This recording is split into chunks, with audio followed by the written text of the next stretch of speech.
Hey, you guys, welcome to my first Gay Like Me live presentation. Like, I guess I never did it live. If you guys have not, I have a podcast called Gay Like Me, and it's a podcast to support and just bring light to LGBTQ individuals of color. I feel like that in our community, we don't humanize gay people enough. So I want to use this platform to kind of just humanize us, to let us know, like to let you know that we're just like you. We do the same things we do. We just have a different sexual preference.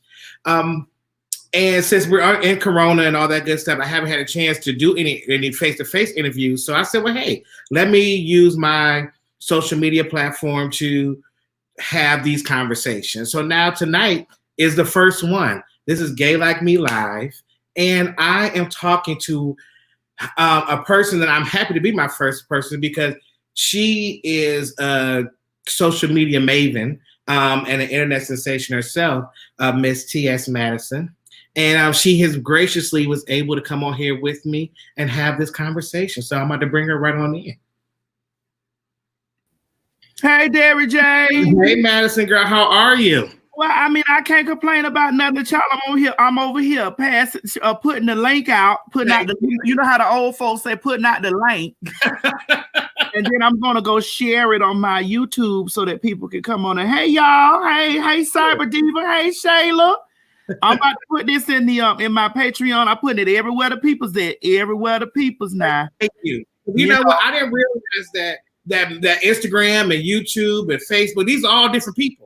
Yeah, and this is why I try to tell people, you got to branch out and you have to be on all of your platforms because there's some people that are YouTubers, there's some people that are Instagrammers, there's some people that are Facebookers, there's some people that are tweeters. So you just got to be live on all of that shit. Don't limit yourself. Don't how I say it. Don't cheat yourself. Treat yourself. There we go. Hey y'all. So people see you and they see your personality. They may say they'd be a little bit too much, sometimes. Mm-hmm.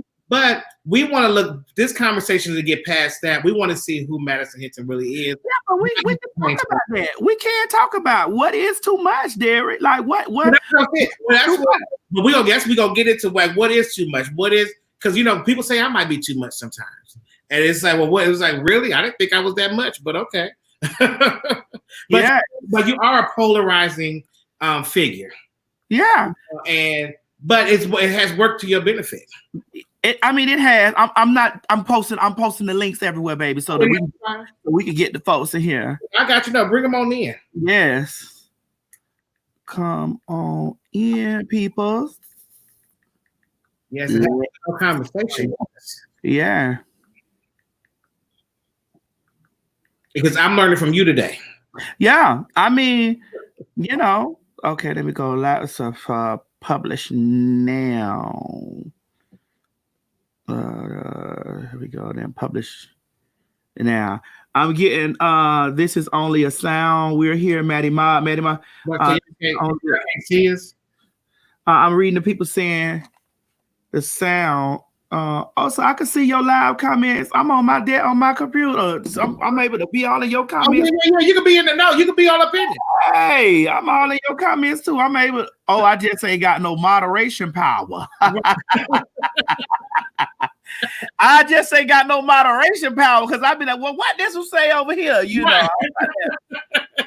I don't know how to do all that stuff. I know you don't. I know. So, well, I mean, here's what I want to tell you, Derry J. I want to tell you, thank you, because you, Miss Lawrence, and Bevy are also a part of my social media, of my mainstream growth. You guys were on national TV on Bravo Bravo.com. I mean, not Bravo.com, but Bravo Television right after the show doing the Fashion Queens. Mm-hmm. And y'all say, new weave, 22 inches. Yes. Shout out to Ts Madison. And like everybody in the world went bananas because they were able to see, you know, you guys gave me a huge shout out on a major platform right after the Real Housewives of Atlanta. Mm-hmm. You know what I'm saying? And it just kind of like solidified me and you know moved me into a different space. So I've never had the opportunity to tell you thank you. I mean, well, I did, but I want to be very public about telling you thank you. Telling you, Miss Lawrence and Bevy, thank you guys very much, because after that, you know, like people started seeing me in a different way, because it's just like, well, damn, everybody in the world was saying new weave, 22 inches or whatever, you know. Mm-hmm. And to be honest with you, Derek, I didn't want my career to start out the way that it did, but it did, you know. And unfortunately, you know, it's just we live in a world where you're dished lemons, and it's up to you whether you're gonna make lemonade or you're gonna make a lemon meringue pie, or you just gonna look at the lemons right away. What you're gonna do with it? You know what I'm saying? Excuse my nails, y'all. Y'all know the governor done open back up the floor, open back up the doggone state, and here we go. And I still ain't running my ass out there. You know, my salon is closed too. Yes, we're not opening back up neither. Yeah, I mean, you got to get to a space where you have to be, you got to be comfortable in, you know, like quarantining and staying away from that stuff. And like, for the love of money, or the need for money, could cause us to go out there and we can get, you know, we can be very sick, you know. So I mean, it is what it is. But I thank you. I want to say that publicly. You know, thank you very much for that. Thank you all very much for that, because that was a turning point in my career. Like, you know, people started to, you know, because at first people were looking at it like, how many years ago was that? Now that was Fashion Queens was 5 years ago. That was? Yeah. We came in 2014 to 2016. Yep. I know it don't seem like it was that long ago, but it was a long time ago. Wow. So it's just like, damn. Yeah. Damn, I didn't even realize that, because, you know, it's been the way that it turned, the way it, because you've been on the move ever since. I've been on the move, you know. And I see, the thing about it was I was on the move before then, you know, just trying to really where I am now. I didn't see myself where I am currently, you know. And I was just in the adult entertainment. I was reading Erica Poe. I was in the adult entertainment industry. You know, I did feel like, to be honest with you, that, you know, I made my bed, and so I have to sleep in it. And before we get there, because we're gonna move there. Okay. So I want to start this off with asking you if you can give me who Madison is in just 3 words. What would you say who Madison is? Madison is life. Mm-hmm. And I say that in 3 words. Madison is life, because I speak life into things. Life is about manifestations and journey and growing and ups and downs and laughters, wins and losses. And when I say Madison is life, I say that because, not, you know how you like, girl, that's the life. You just, right. Girl, I say Madison is life because you have an opportunity to follow somebody that, you know, you have no idea about, and you get to see these people, or this person right here, go have ups and downs with you, clothed and naked and clothed, you know, good decisions, bad decisions. You get to see that in public. And there are lots of times that people don't understand that your life could be what someone needs to fill in the gaps of their own. So Madison is life. Now I gotta check. So, you know, I called you before we got on here because I said, you know, as we know in the gay community, gay men don't really mess with the lesbians. The lesbians mess with gay black men. Then with the transsexual community, we really don't gay men don't really understand that, so we don't even go over there. So I want to make sure this is going to be an ignorant conversation on my part, and I don't know. So I don't understand. And I know a lot of people don't understand this. It's questions that people are scared to ask. They don't want to offend. But I just want everybody to take this and when they hear this and see it and listen to it as a learning experience to better understand where this all comes to and goes from. Well, so, I also want, before we even start, I want to also say that they're saying the link should be working. They were talking about the link not working. Hold on, let me share it on my YouTube. I also want to say that when I talk to you today, Derek, I want you to understand that this perspective is not the alma mater perspective. Yes, this is just my perspective. This is my experience. This is my journey. This is you guys saying the link isn't working. Hold on.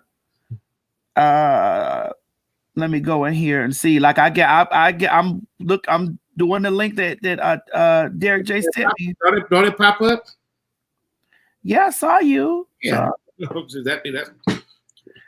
gonna go through the app and see if it's acting up through the app because I put it in my Patreon, and I'm gonna go through the app and see that it But I just want people to understand that it's not. It's yeah.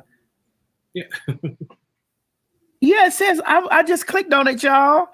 It says live right there. We got 177 people watching us right now. I love y'all. Y'all behave now. Okay. I know I did what I was supposed to do. Yeah, like y'all over here got me over here confused and rambling, starting like I done went crazy. Let me share this. Y'all here bursting me. Now, Mom, y'all out here bursting me. Y'all got me looking bad. I am. No. Let me post this here. Join. Oh, actually, I can go to your channel right here and then share it. Oh, okay. Yeah, that's what I'm gonna go to your channel. Yes, and when we get done, I'm about to give me a master class on this channel. Yeah, you have to have a master class because there's no reason for you not to be, capitalizing off of the things that it is. Because, let me go ahead and then share it right now. Share, create a post, watch me and my boo, Derek.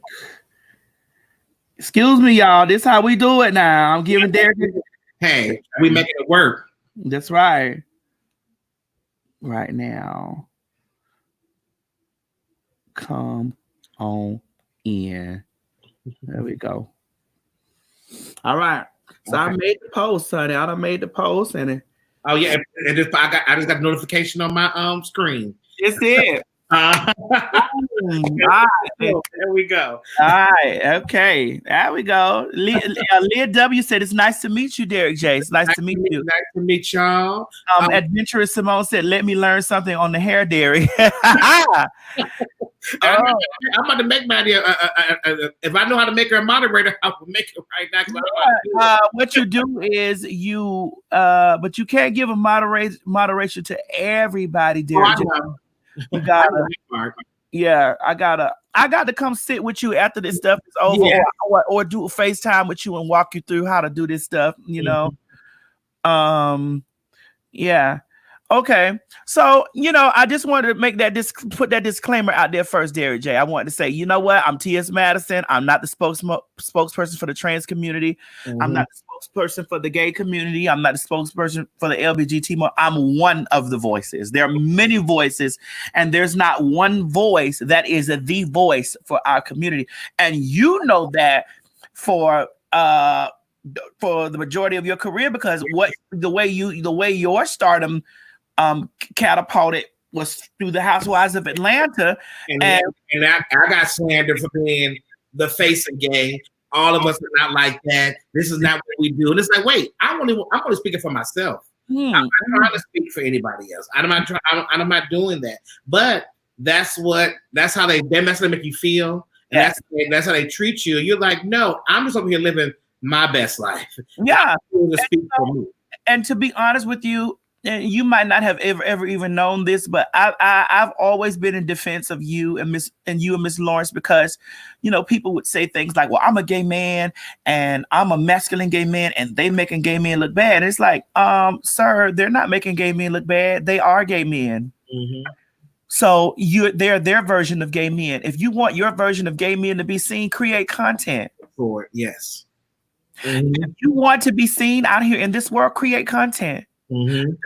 Don't be on somebody else's platform, up under their videos and up under their posts and up under their things, talking shit about what should be seen. Get out there and make it. And do it yourself. Mm-hmm. You understand what I'm saying? Like, I got tired of everybody thinking that it was very much so. See, there it is. Ts Madison. What? Come on, Dwayne. I would like for you to bring Dwayne. Let me know on here, because for me, I want to understand what makes me a thief. I'd like to know this. What makes Ts Madison a thief? Because you heard have I stolen anything from you? Have I stole something from your mother? Have I stole something from someone that you particularly per se? I went in their purse and I stole something from them that you know, and you are very much so on the front line of, you'll stand in court and will prove it that I am a thief. I know, Real King D, but sometimes you got to just let's ask. I'd like to know where the thievery come in. You've heard one person out of my entire career jump up and tell vicious lies. Vicious. And you've watched this person sit next to me and be a friend. And as soon as a friend is gone, I've been everything else but that. So let's get into the thievery. So we ain't about to worry about the one right now. We're not gonna get into the thievery, Derek J. No, we are, but that's later. We gotta start from the beginning. All right, because I'm love to get down into the thievery, but go ahead. Let's start from the beginning. Okay. And we'll move into that part, because like I said, that is a big part of Because quiet as kid, everything I got, I put my money in it, bitch, and I worked for it. Whatever you put your money in and work for, that's yours, right? You put your money in your salon and you work at your salon, right? You don't give a fuck how many times a hairdresser come in and out of that's your salon, ain't it? Mm-hmm. Out of both sides. You in there doing hair in your salon, right? And you can have the best hairdresser coming in and whoop it up, and y'all could be over there with your hair salon tearing it up, and it could be you and her in the hair salon doing hair together, and she decide that she want to up and press and ain't put in $1, $2, or $3. Mm-hmm. That's your salon when she left, right? There it is. It was your salon when she walked in the door, wasn't it? Mm-hmm. I'm still in my salon. Am I right? You are. Amen in this motherfucker. Amen. All right. So let's go. So, well, let's dive into the creation of Madison Hilton. Okay. Well, the creation of me was, I like I told you before earlier, I started off in the adult entertainment. I'm even getting before there. I was when you were young. So let's say when you were young growing up, when did you know that it was something different about you? Well, I knew that it was something different about me. You mean as far as me transitioning? Oh, yeah. I'm gonna go all the way to the beginning. Listen, you want to go all the way back. Yes. Because the thing is, these conversations also, because there's somebody that listens to these conversations that say, "Oh, this is what I was going through. I didn't know somebody went through that with me." Because you do know. I call this podcast Gay Like Me because we all get to that point where somebody says, "Oh, damn, they just like me." Because you go through a part of your life for so long, you think you by yourself, you're the only person. So I want to have these origin conversations to let people know, if they're going through these same things, that they're not alone through this. And how does somebody work through it? Well, for me, it's like I didn't get an opportunity to really see myself until I have seen myself. And when I was younger, we all go through the phase of trying to figure out who we are, what we are, what it is that we want in life. We don't know when we're young. we're just going through it, you know. You do know that there's something inside of you that is completely different. And when you know there's something inside of you that's different, you start seeing that's what's normal to everyone else. Mm-hmm. And it's not normal to you. Like, I've never had an attraction towards a woman. I've always found women to be beautiful, Mm-hmm. beautifully made, beautifully designed. Mm-hmm. But it's never been for me a sexual attraction. I've never had a sexual attraction. So it's never been that space. And, you know, you growing up and you young and you, all the boys talking about fat coochies and, Mm-hmm. you know, this is the conversation with boys. They always talking about big coochie and how good they are, you know, have sex with this girl and blah, blah, blah, blah, blah, blah, blah. You know what I'm saying? And you like, you over there like, oh. Then let's take it a step further. You're raised in the church. Mm-hmm. And when you're raised in the church and you're growing up and 99% of the pastors are talking about hell and gay, and you sitting there like, well, what is gay? You don't even really know what gay is. You don't know. You really don't know what. You don't know anything. Mm-hmm. You're born. You come out. You're told you're supposed to like this and this, and you know what I'm saying. This is how it's supposed to go. But your body, your soul, your spirit is telling you, nah. Mm-hmm. That's not what I want to do. That's not right. You understand what I'm saying? Mm-hmm. Then you sitting here and you in church, because majority of us as Black queens, we were raised in the church. We're born and raised in the church, and we have so much biblical knowledge and stuff like that. We don't really have. We have lots of biblical knowledge, but we don't have self knowledge. We know more about a book than we know about ourselves. And we're sitting here and we have these strange desires or these strange feelings and these strange thoughts about, you know, stuff that's abnormal, and you don't know why. You don't know why. And you sitting up here every Sunday, Sunday school, vacation Bible school, Bible study, tent revival, let somebody jump on it, and then you feel like that they are standing there talking to you. Oh, gay. If a man liking another man, and it ain't nothing for that but hellfire. God says he hates, and you like, wait, I don't want God to hate me. I want God to love me. I didn't ask God for this. And then these are all the thoughts that are really going through your brain. I didn't ask God. I don't want to be like this. I don't want this. This ain't what I want. And for a long time, you know, I always felt that it was a demon. Because, you know, you're taught that this is a demon. It's a demon. It's an evil spirit. It's evil. It's this, you know. And I'm not trying to go and change anybody's opinion or mind about what they've learned in church and God and this and the other. But I have a different relationship with God, and I haven't made this up in my mind. I have a different relationship because I've been through lots of things in my life that only God was there to take care and handle that. Only God. And this part of my story possibly is a story for lots of gays. You struggle with that, like growing. It becomes a mental. It's a mental struggle. It's a spiritual struggle because you don't want to displease God. You don't want to displease your family. You know what I'm saying? Everybody else becomes important but you. You know, you are no longer a part of the equation anymore. Like you don't know how, you don't know why you are the way you are.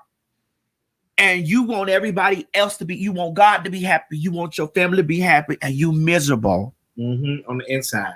On the inside. You know, then, and this is the story for most, even guys, even men, even right. men who happen to have the attraction to trans women and gay men, and you know that have been trying to suppress this thing in their spirit for such a long period of time, because this is an ongoing, this is a life struggle until you get there on that circle and stand in that mirror and say to yourself, Now, did you find yourself? How old were you when you were going through this church? Well, I mean, I've been raised in the church since 7 years old, so I've been in a situation with God since 7 years old. My battle came with identity maybe around about when I started, looking at girls and being more fond of girls, being more fond of girl things. And the way that I looked at men, I was like, I honestly didn't want men to lust for me as a man. I didn't have an attachment to that whole. Now my mentality within thinking, like if it came to thinking like a man, it's a part of me. That's something that's in me. Like I've always felt that I have been two-spirited. I've always felt that I've been man and woman. And for me, I just wanted to have more the look. I just wanted to look more like how I felt, on the inside. So, for me, struggling with being gay, because lots of trans people won't say that they're gay or they started out gay, because that might not be their story. This is why I'm saying this is my story. Right. So, starting out, it was gay for me, but I had more. Like you, for example, you, Derek J, you are attracted to women's shoes. You like women's shoes. There's no explanation on why you like women's shoes. There's really no explanation. If somebody asks you to break it down, why do you like women's shoes? You're like, bitch, I like women's shoes. I'm not trying to be a woman. I just like women's shoes. I'm not trying to like women's shoes. You get what I'm saying? And then for me, I'm really not trying to be a woman. I'm trying to be the person that I am. I feel that I am two spirits. I've always felt that I am two spirits, because I'm not going to take away the fact that I was born male and that I transitioned into a trans person, because I don't identify as female, and I don't identify as I know that I am a trans woman. I know that I am not a genetic biologically a female. I know this. And I'm not jealous of a woman. I'm not angry at a woman because she's a woman. Like, I don't covet a woman because she's a woman. You understand? I know this, that I'm not this, but I feel that I am two components. I just do. I've always felt that I'm two components. So, but I'm not, and that's why I wanted to. Well, one, like I said, at what age did you really start realize, like, have a name for what you were going through? I didn't know there was a name. Yeah. I didn't know that there was a name for it, because I was in the church. So the church, so you don't know a name for it. The name that you know is faggot.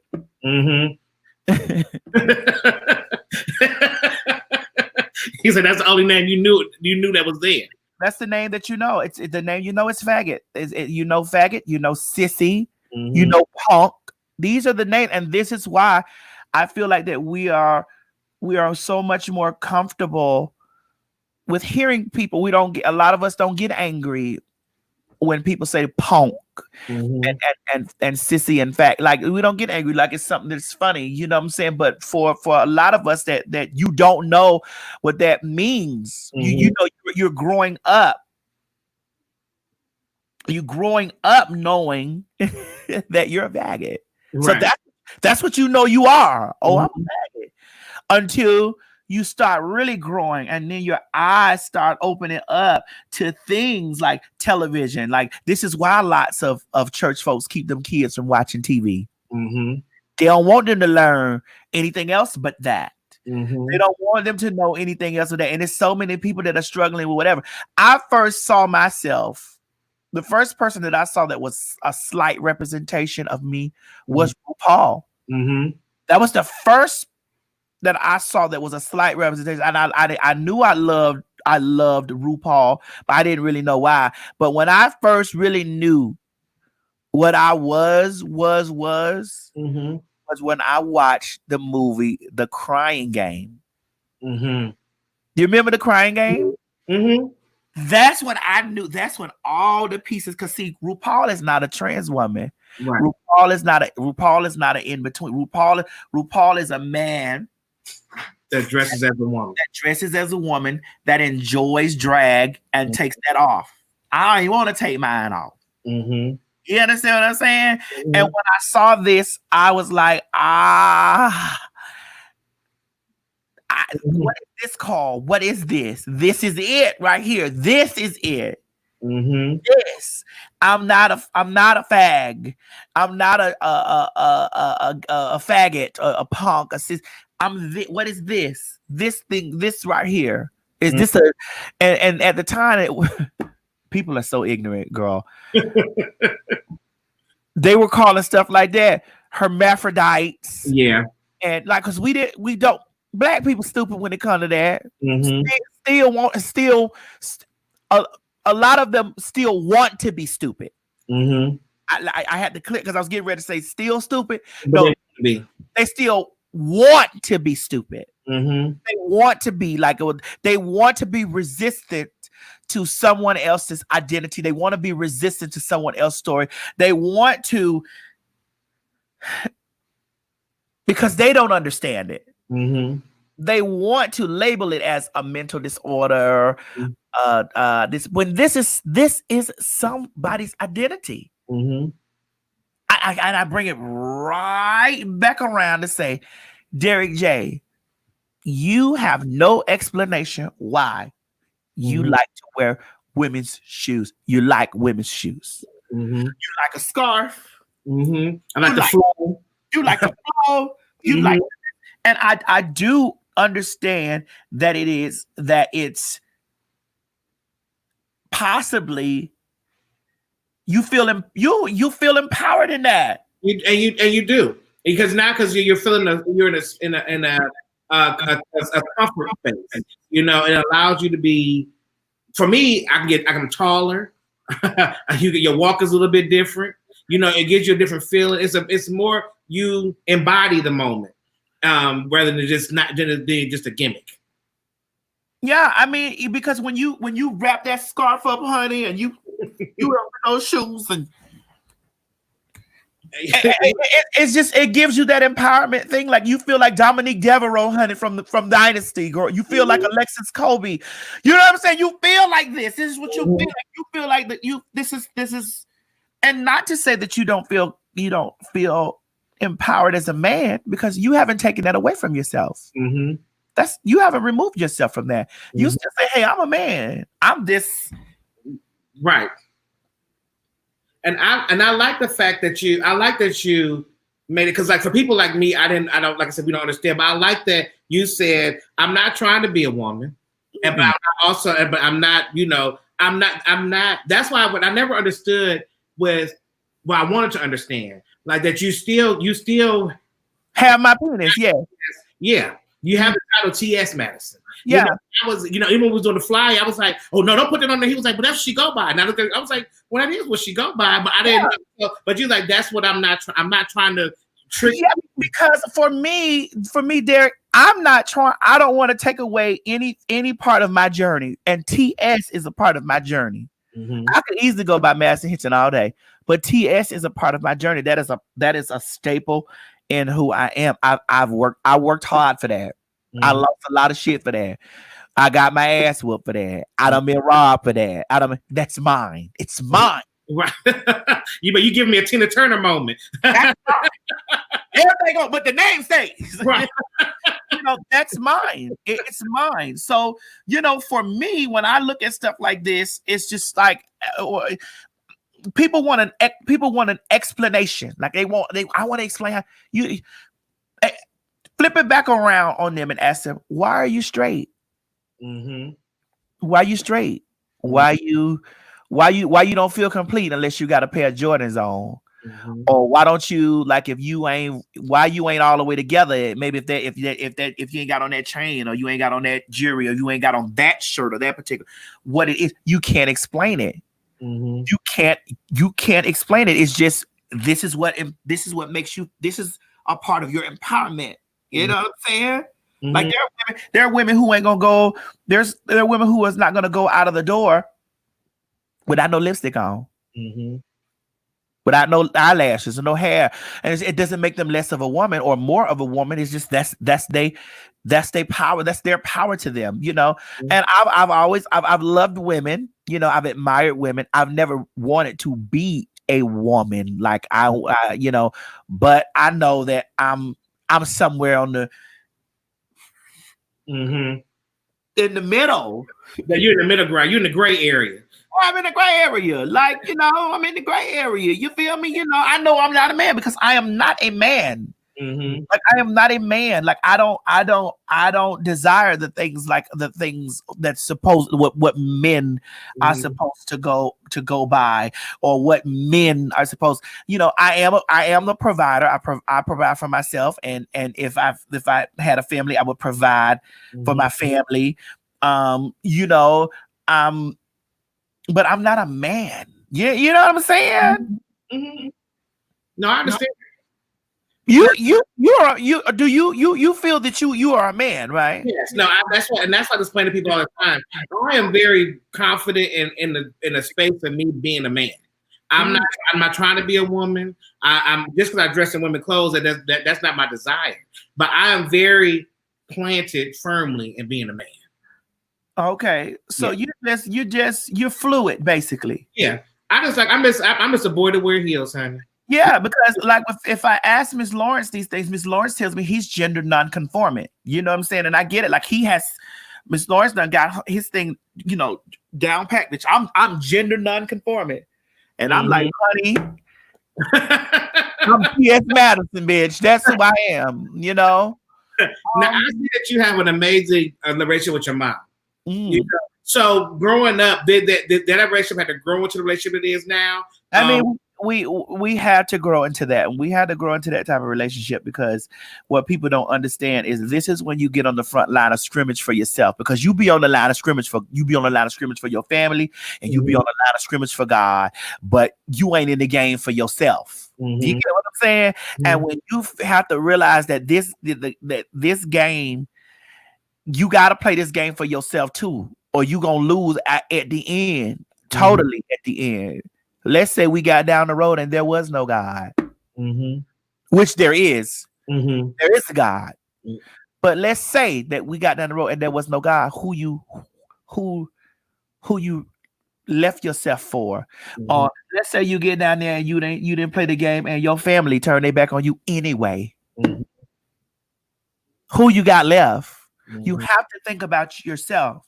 And I made the conscious decision to say, I'm going to walk away from my family and never speak to them again, because I'm more important than all this shit. It's stuff going on in my mind, in my spirit, and myself that I can't explain. And I need to find what this is. I need to understand what this is. I need to know what this is. And I ain't getting no answer over here with the family. And everybody that's a representation for God has already condemned me. I got to get out of this. You get what I'm saying? I can't get no answer from over here from the family, because over the FM, you a faggot, and this not it. And then I can't get no answer over here from the representatives for God, because the representatives for God have already condemned me. I got to go out here and find me for myself. Now, do you remember what age you made that decision at? I made that decision around about 17 or 18 years old. Like, I was in that space that I was like, nah, I'm out of here. I'm not going to school. You know, I was calling myself trying to go get my college degree. I had graduated from high school. I went to college, but my goal in my finding myself was to leave for my family and go. I was going to move away. I always kept saying I was going to move away because I needed to get away so that I can know where I'm at.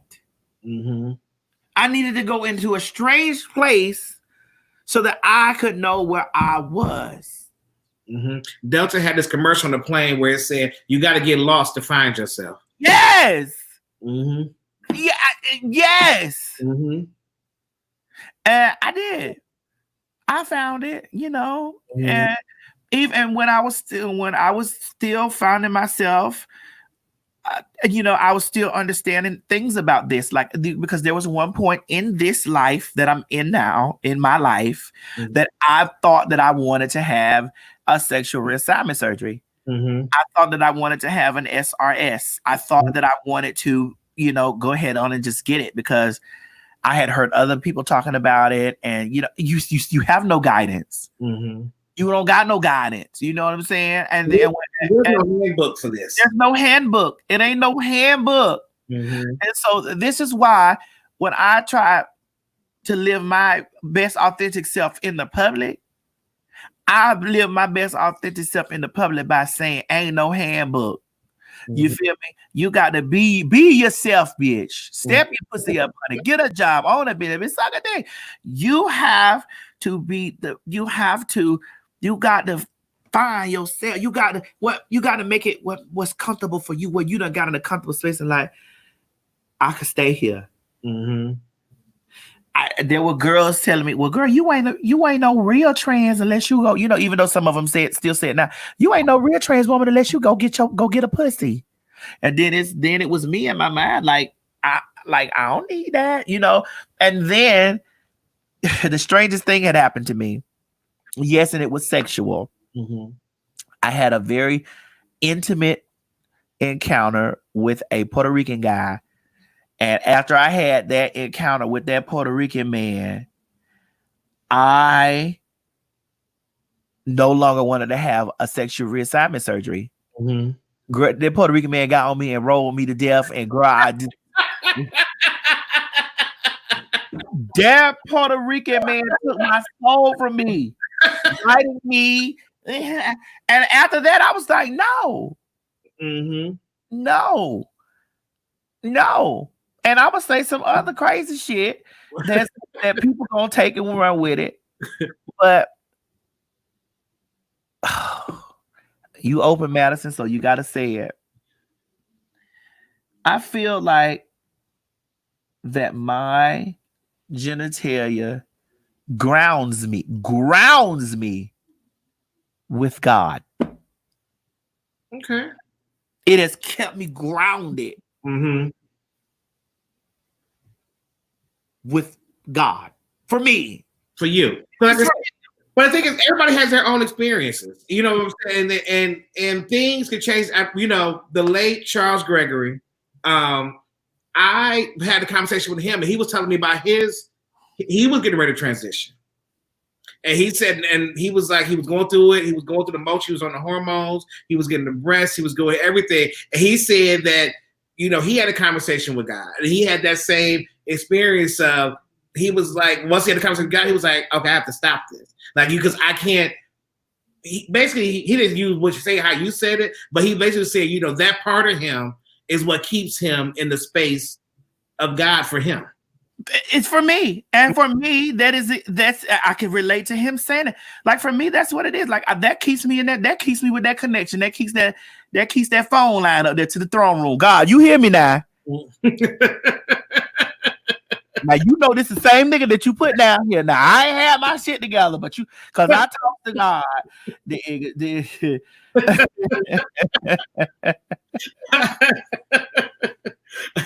So when did, so 17, 18, you said that you made a decision to live for you. So I started hanging around girls that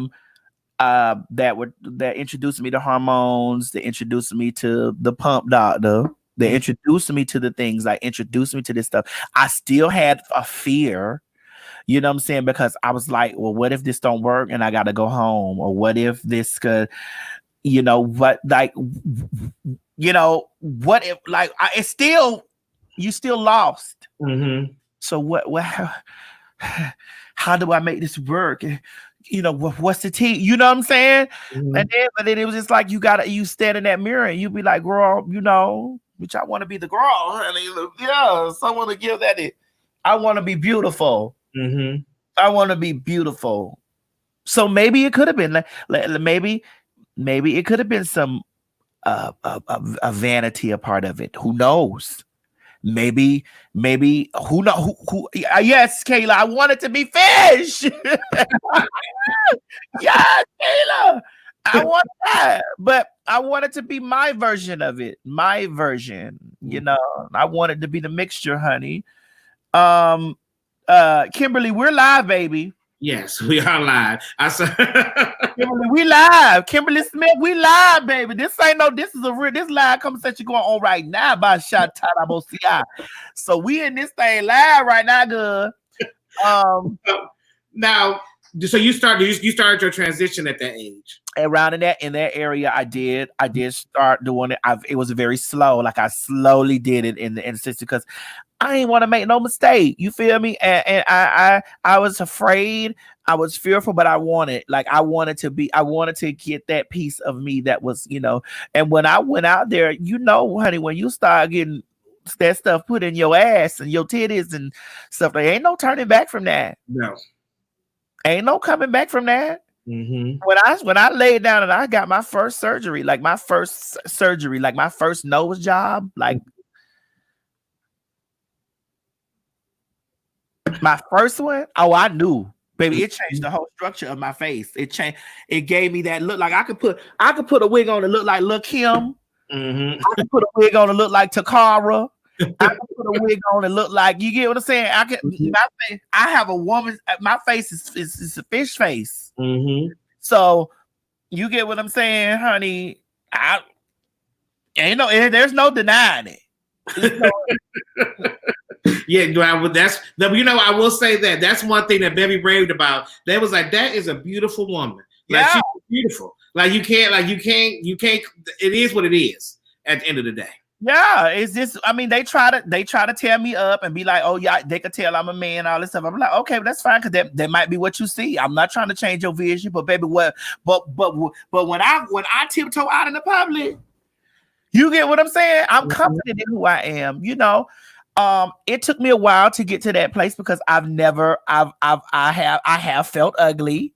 I have felt ugly. I have felt unattractive, especially when you get out in the space and you start sharing the spaces with other trans women and stuff like that.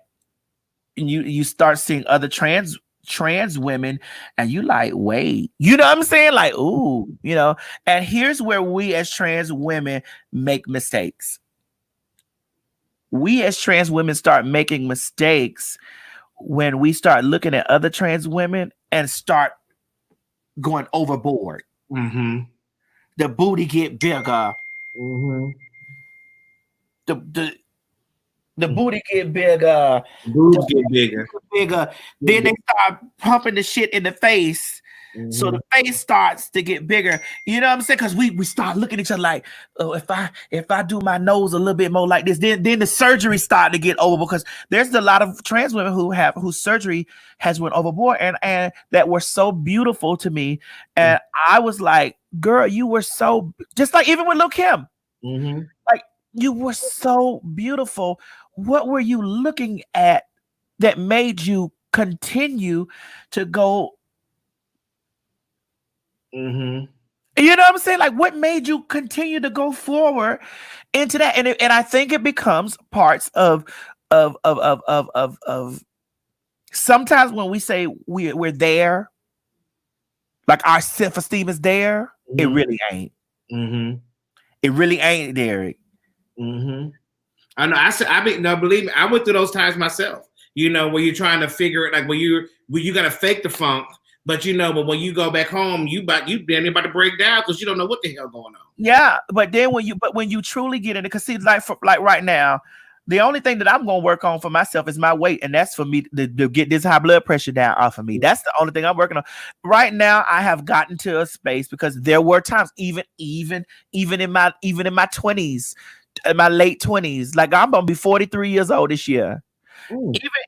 Even in my late 20s, when I got in my 20s, 29, 30, I was still contemplating on I'm gonna have more surgery. I want to have this, and I was like, I had to sit myself in the mirror and Ts Madison, who you looking at? Who it is you looking at? Mm-hmm. You ain't no nigga not fucking you that you don't want fucking you. So whether you ain't doing it for no nigga, mm-hmm. and you ain't no ugly broad. Mm-hmm. So who you looking at? Who? Rechange your focus. Mm-hmm. What are you looking at? I ain't doing nothing else, Derek J. Mm-hmm. I'm done with it. Listen, I see lots of girls still out there trying to inject themselves or I might get some touch-ups when I get 50. I might get some cosmetic touch-up when I get 50. That's just you doing some maintenance. That's all you're doing. Yeah, some maintenance at 50. But now, in this space where I'm in now, I have really came to a space where I'm at in my spirit that I'm comfortable. Mm-hmm. In my spirit, I've really come to where I'm comfortable in space. And this year that just came upon me, I'm really, and I'm glad Armand is over there in the chat. I'm really coming into full circle of, you know what, Ts Madison? You got to get your spirit all the way together. Mm-hmm. You get what I'm saying? You got to get your spirit all the way together. You got to just like really get your spirit all the way together so that you can I want to be in a peaceful place with myself. That don't mean I ain't going to be upset by some shit or mad or whatever or have adversaries or whatever. But I just want to be in a peaceful place with myself. And I just really want to be solid in my train because all that shit is a part of my transition. Because see, lots of people feel that transition is just this. Yes, it got to go. It has to be. It has to start here first. Mm-hmm. Here, this is where it needs to begin, and then it needs to be here. And then it needs to be here in the heart. Mm-hmm. It has to be solid. You have to get into a solid space. This why people try to insult me by saying, man, Mr. Sir. Yeah, I don't like to be disrespected, but you're not insulting me because I'm confident in me. You feel me? You understand what I'm saying? Mm-hmm. I'm confident in me. And I want to be all the way confident. I want my spirit to be. So I've been on a plane of trying to cleanse my spirit of shit. Mm-hmm. Mm-hmm. You feel what I'm at? What a little bit? I'm feel that. My spirit of shit. Like I want all of the stuff that's going to be given to me. Mm-hmm. Now I want to jump ahead because the thing is, what we have a misconception when it comes down to transsexual about that all they do is function in sex work. Yes, in sex work. Well, I mean, that is definitely a true statement that lots of trans women do function in sex work, because I'm going to take it back to me saying that when you get out there and you start, communicating in the world that you don't understand with other trans people that you've just now met, you starting to see emulating and things like that. So majority of them, they gay mama was prostitutes and hookers and stuff like that, and they gay mamas before them was that, and that's a part of it. And also, I'm 43. 20 years ago, when I was 23, you know what I'm saying, and in my transitioning place, things are different now. The job market has always been discriminatory against things that they don't understand. They've always, one, I'm black. That's discrimination allowed, number one. Side discrimination. Two, I'm coming in the bitch. You know what I'm saying? I got little titties. Like, hey y'all. Mm-hmm. I got my hair pulled back. I got fingernails on. I have this stuff going on. You understand what I'm saying? It's like, wait a minute, wait. I'm not in the complete passable state. I'm still in the clocky state. Mm-hmm. I'm still clocky. Like, girl, you a nigga. What you coming up in here with this stuff on? No, trying to get a job. Mm-hmm. Because I needed money to continue in my transition. Transition ain't cheap. Even under the table, even that black market shit ain't cheap. So, you going through this. This shit is always a process. Mm-hmm. And you get down here and you can't work. Your gay mama telling you, bitch, well, you can't get no job. Bitch, you better go out there and suck some dick. Mm-hmm. Stop talking to that man. Let him put his hands on you for free, girl. Mm-hmm. Cause you might think you cute, but you might think you cute or sexy or fine. But guess what? He fucking me too, and I'm ugly. You better charge him. Mm-hmm. So this gets in your brain. Like this stuff. Mine was dealt by my entry into the sex work was by survival sex. Because I had lost my jobs. I had lost because I had been working since I was young, 15, 16 years old. I was working. Mm-hmm. My mama didn't play that. My mama made up. When we got out of school, we had to have a job after school. And not only because my mama didn't play that, is because my mama was telling me, you ain't getting those Nikes. Mm-hmm. You're not getting that Nautica stuff. You're not getting that polo. You're not getting that stuff. That's not what you're getting. I can't afford to do that. So I was like, oh, I got to get that on my own. Mm-hmm. So I've always been prone to working. You get what I'm saying? And I used to look down on sex workers. Craig, what is this going? Let me turn. I used to look down on sex workers, prostitutes, and I learned a valuable lesson by that. When I was losing my place and I was losing, and listen, some people out here right now, due to this COVID-19, the coronavirus, they have had to pick their eyes and their nose up by looking down on the motherfucker, because you don't know God to throw you right in the position that the same shit you looking down up, you're gonna be looking up at it and trying to figure out how do I survive? Mm-hmm. And that's a part of my story too. I used to think prostitutes was just filthy, the most filthiest thing. I was like, girl, how you sell your body? You know what I'm saying? I ain't never gonna do that, bitch. When nobody was giving me a job, when the jobs that I was working for was like, oh, you think you gonna come in here, you cross-dresser? You understand what I'm saying? Mm-hmm. And Derek, even you loving women's shoes and a scarf and a throw. Mm-hmm. You not been met with some discrimination? It's a lot of corporate sponsorship I have not gotten because of that. They said, oh my God, we love you so much, but you may be a little bit too much for our people. I'm like, wait, I can take off these shoes, that, right? Like, it ain't that serious. But I haven't got a lot of corporate sponsorship that I could have got because of that. Yeah, but see how you say you could take the shoes off? Mm-hmm. I had already started. Mm-hmm. And I was like, girl, so I got through into that. And then it just went into a whirlwind of that. Like, that's not something that I wanted to do. I used to look down. Ts Madison used to look down on sex work and prostitution. Mm-hmm. and got fucked up in the world and the stuff. And that had to be my only bread and butter. Mm-hmm. Nobody was taking me. I'm from Miami, girl. Mm-hmm. This was the 90s, honey. Girl, now, when did you have the mindset to create that into a business?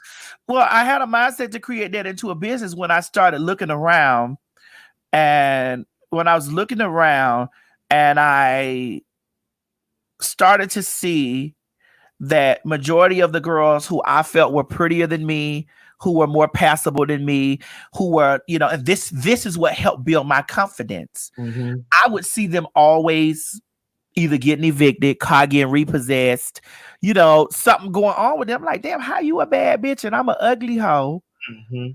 You understand what I'm saying? I'm an ugly hoe, mm-hmm. and you a bad bitch, and you struggling, And I'm taking this shit that I do because we work on the same. We in the same industry. Mm-hmm. We got the same job, ho.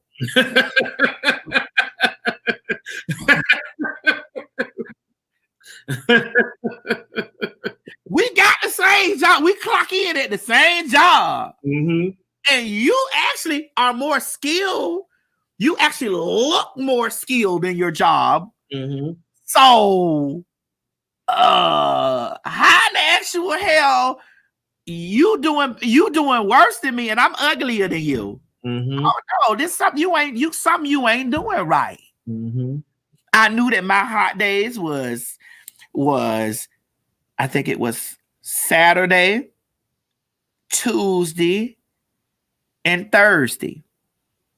I worked 7 days one time, and I well, not one time, a couple times, and I started figuring out what were my best days. Oh, so you've always been a businesswoman.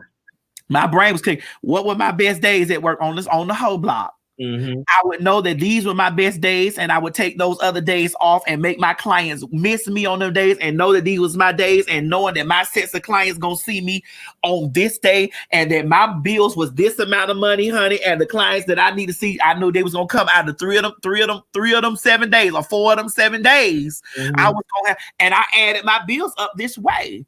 And I was like, oh, okay. So it was a system. Mm-hmm. It was a system that I put together. It was just what it was. Then, my stupid ass get up there, make him a little change or whatever. Got with a dirty dick ass nigga.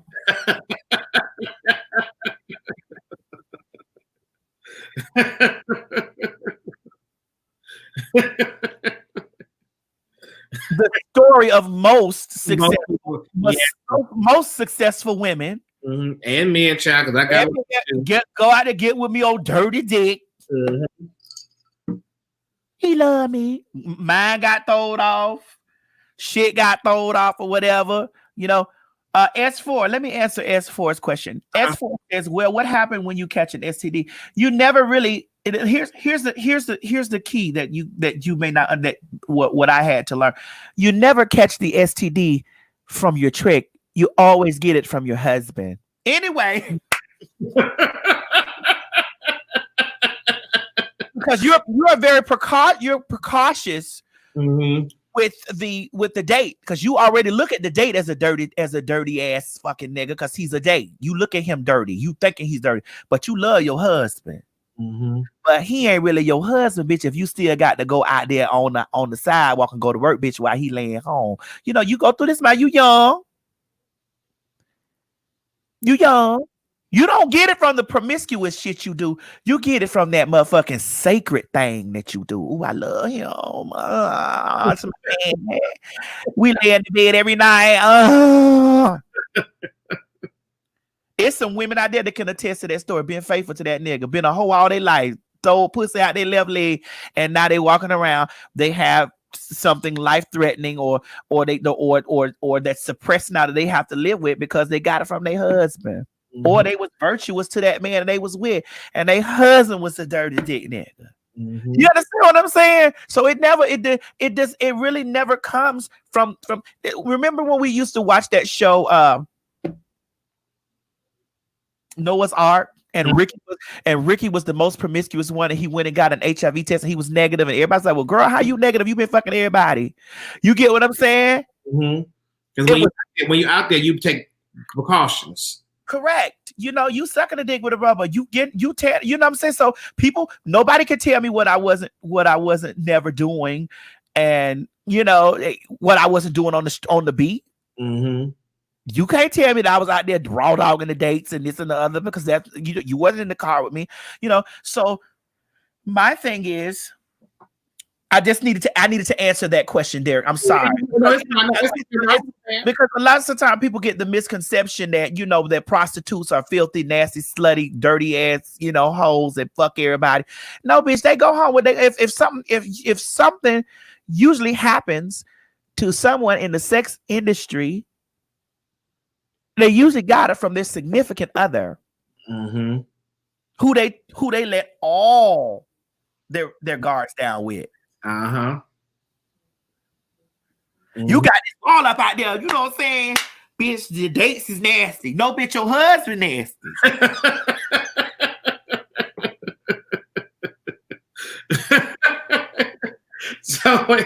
So why? So when did you go into the porn industry of it?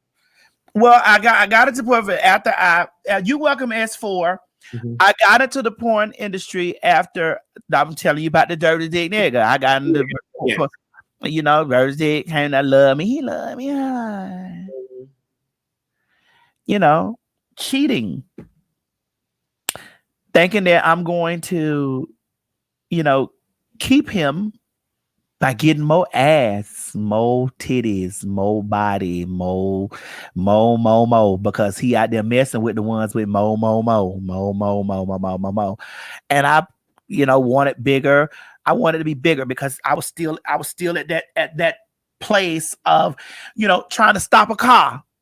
Because in Miami, the more ass you got, the quicker the car, because the car can't see you. The man driving in the car can't motherfucking see your face from the back. And he ain't thinking about your face from the back. He's thinking about your ass.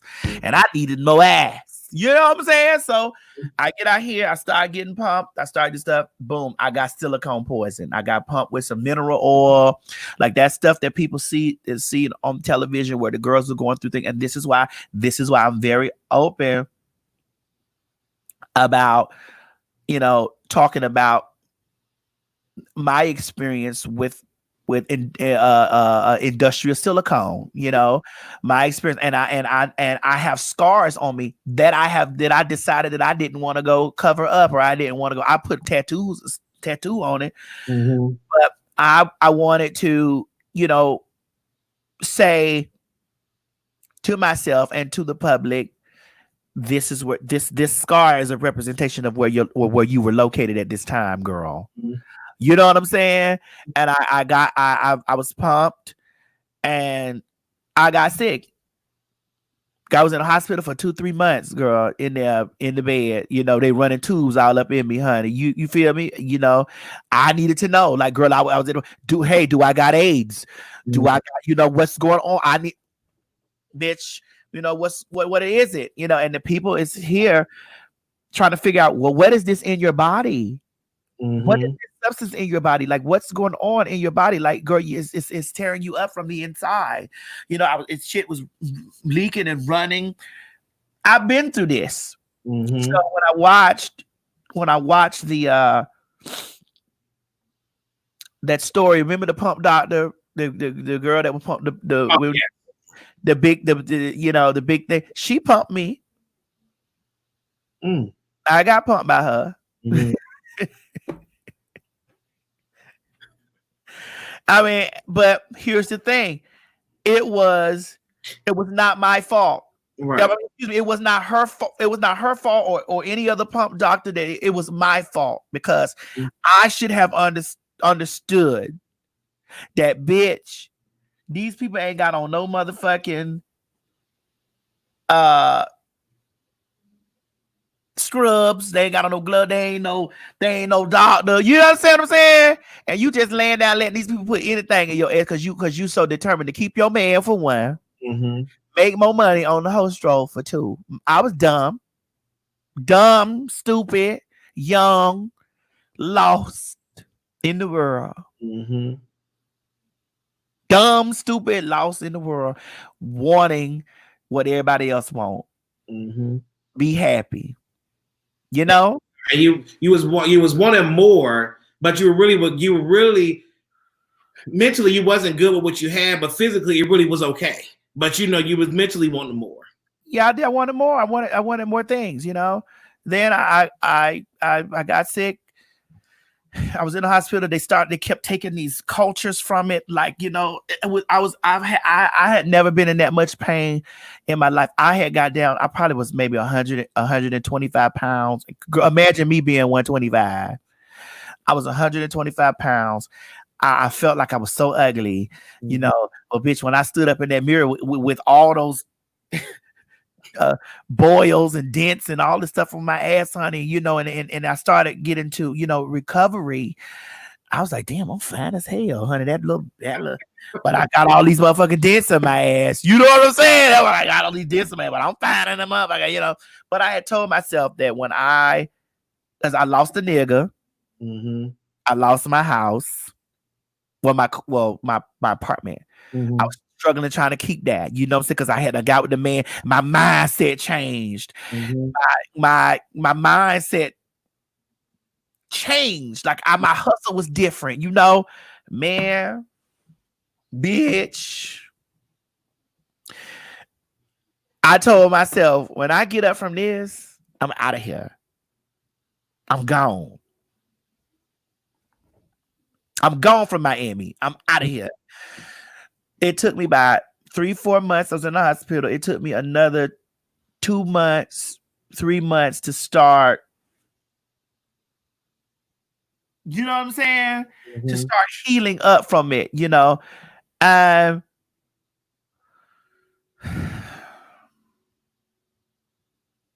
aunt, who's dead now, she was talking to me, and I told her that I was going to leave here. I said, girl, I'm finna leave this place. I'm finna leave Miami, and I ain't coming back. I don't have anything here. There's nothing left for me here. I don't have no money. I don't have nothing left here. Nothing left here but family for me, you know. And that wasn't enough, you know. I didn't want to be living in my aunt's house. I didn't want to be still living there. I didn't want. I needed me, girl. The moment that I healed, I remember me calling one of my girlfriends, who I'll never name, but she booked me honey. She crafted me a ticket at a hotel. I'm being honest. And got you out of Miami. Yes, she crafted me a ticket and a hotel, and I went to New Orleans. When I went to New Orleans, I worked in New Orleans. I didn't make any money, and I was like, "Girl, I got to get out of here."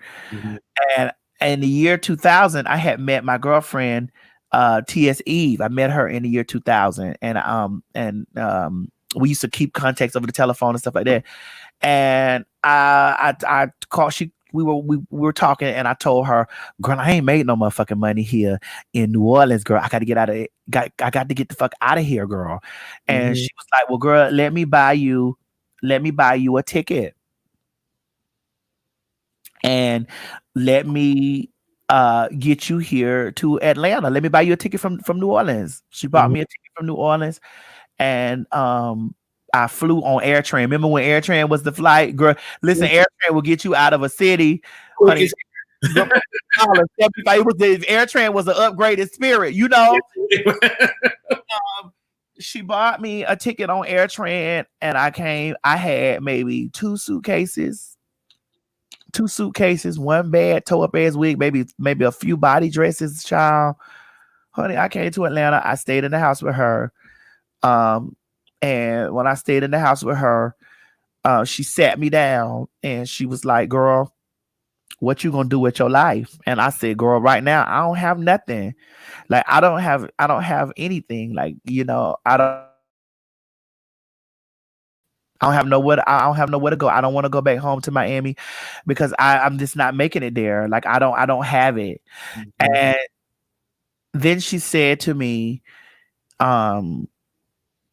you know, well, girl, you can stay with me, but you know, I'm going to show you how to turn, you know, whatever you were doing down there, you know, into a different way. And I was like, well, girl, well, what other motherfucking way, you know?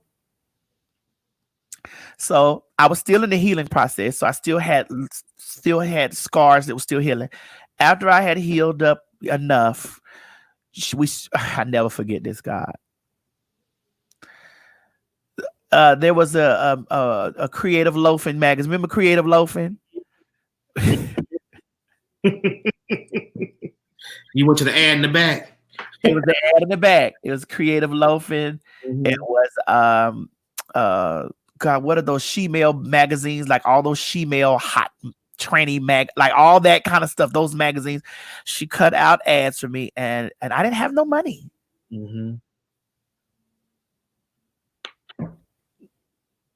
my friend is dead now. Mm-hmm. So I get, it just me sitting here reminiscing over that. Makes me think,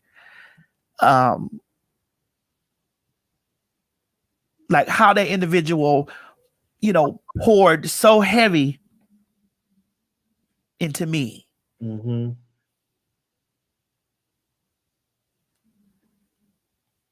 Just take your time, man. I didn't have nothing. Mm-hmm. I didn't have no money. I had nowhere to live. Mm-hmm. And she poured into me. And she was very much so like, girl, don't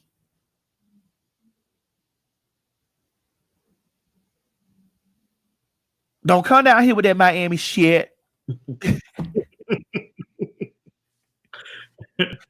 Bitch, when you get in this motherfucking magazine, all this shit better be one price. Don't be over here talking about you gonna take $100 over here, $150 over here, $125 over here, bitch. Figure out what price is gonna be. And take that shit all the way around. Mm-hmm. And she introduced me to Eros. Eros was a escort site. She introduced me to that, and she had her own website. It was tseve.com. She had her own website. And I was like, well, girl, how are you able to charge these dates like all this money, girl? You know what I'm saying? Like, how you able to charge these dates, this money, and blah, blah, blah, blah, blah. And she was like, girl, honey, I got a website. And I really started, I studied her. I studied what was going on. And it's just like, she opened her door to me. She opened her world up to me without viewing me as a threat. Mm-hmm. And see, this is the thing with people. Mm-hmm. When they say shit about me, like, oh, I never learned that. I never learned because the girls that I was around in my next phase of life, Mm-hmm. the girls that I was around always showed me how to do something because I was no threat. And that's why I don't see no other person as no fucking threat. Mm-hmm. I'm not threatened by you because what's mine is mine.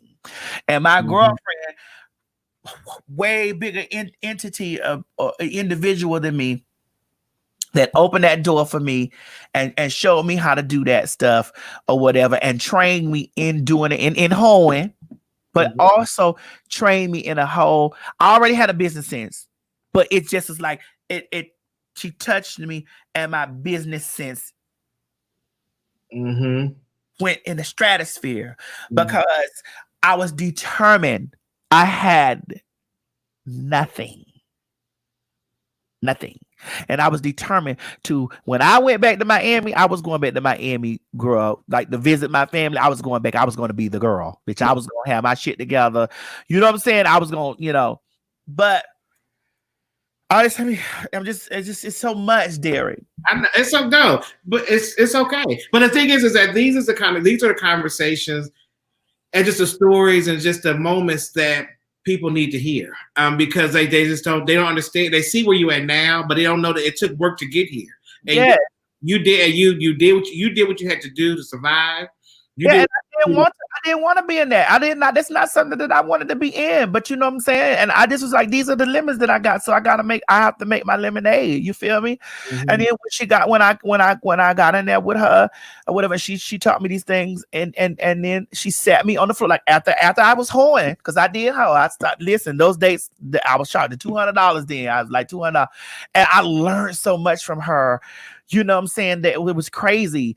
And I was in her house and I was like, I want my own shit. And let me tell you the way God works. God is amazing. Mm-hmm. This is how, when I said early in my conversation, well, what if there was no God? When I said there is a God, because he's been in all things. Mm-hmm. Let me tell you how amazing God is. When I moved here, my best friend her lease was up. And her lease was going to be up in 2 months. And she had her eye fixated on another house, right? I end up she ended up moving into that other house. I ended up after he had to refurbish. I ended up moving into her old house. She moved into that house. Like it just, I didn't have to find no. I didn't have to. It just was like.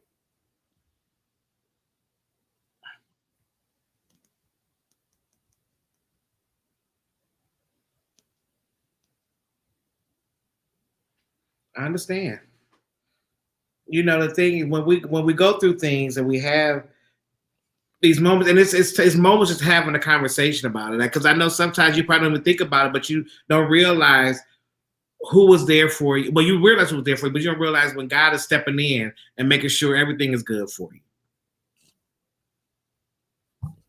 I didn't have to figure out where I was going to stay no more. Mm-hmm.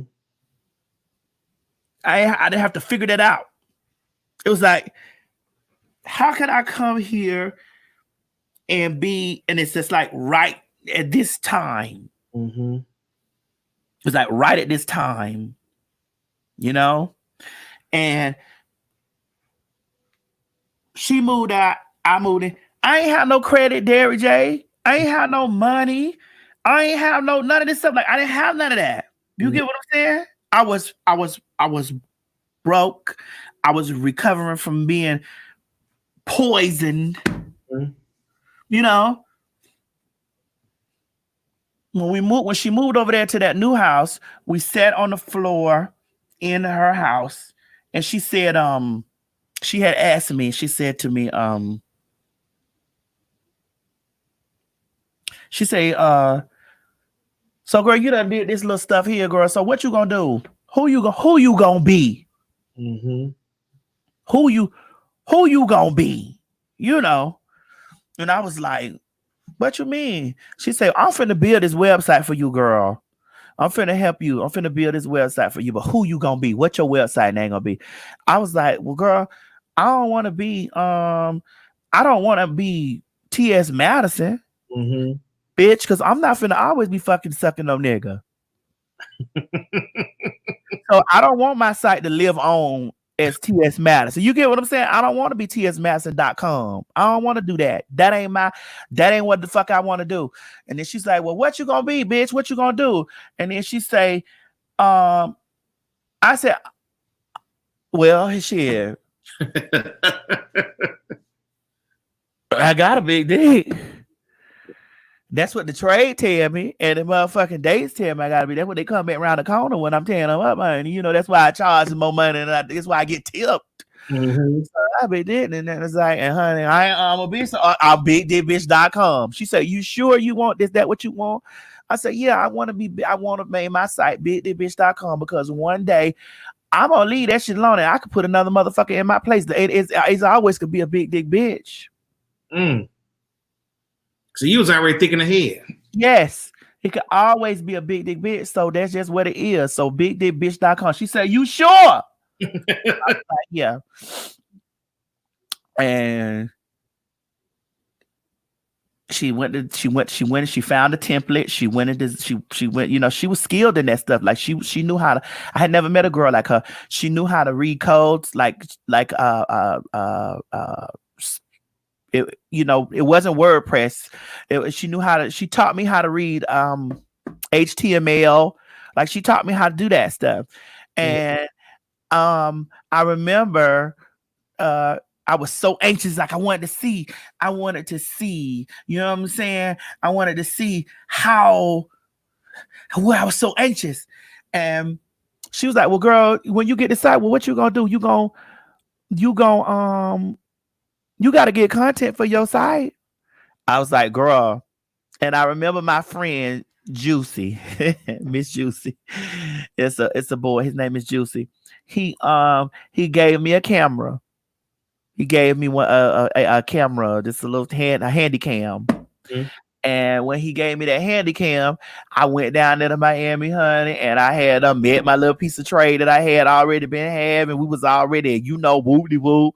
And I was like, come on, let's do these motherfucking nasty videos, bitch. And I did so many little dirty little nasty videos with him. And what people didn't understand, it was one boy I was filming with first, like one boy that I did all the nasty, filthy, low down shit that we was doing, honey, at home.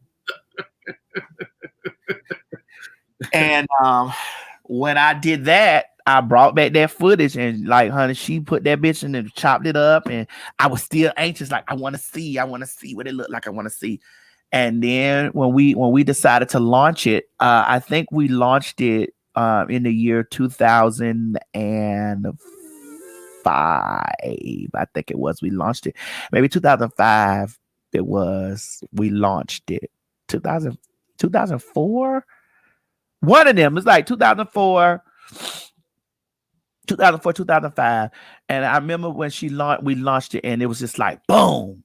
And then it there's a whole nother world outside of the world. It got on the blogs, those blogs, the sex blogs, like the people talking about it, like how this, big dick girl came through, she raunchy, because I've always been raunchy, my mouth always been filthy, I ain't gave a fuck. You get what I'm saying? Because listen, can't nobody judge me but God. You get what I'm saying? So they was on the blogs talking about it, like, and they found like, and then my video started going viral because people started posting it in places like, wait, have you seen this video of this black girl or this, because at that time and those girls that are out there that are on their OnlyFans now, I pioneered the way for those girls. Eve pioneered it for me, but when she gave me the game, I restructured it for black girls. Eve re-rocked it and restructured it for me, and I came in and made it revolutionary. I was like, this ain't the only spot. This ain't the only spot that TS gonna feel right here. Cause I wanted to give it more content. And I want to say this because I never forget this. Miss Eve was in her room sleeping, and I knocked on her door, and I said, Myrtle, you not gonna update my website? She said, bitch, I'm not finna be updating your website. That's your website. I gotta update my own website. And she said, I'll update it for you tomorrow. I say, no, girl, I got new videos. I want to update my website now. And she was like, girl, well, I ain't finna get up. I'm asleep, girl.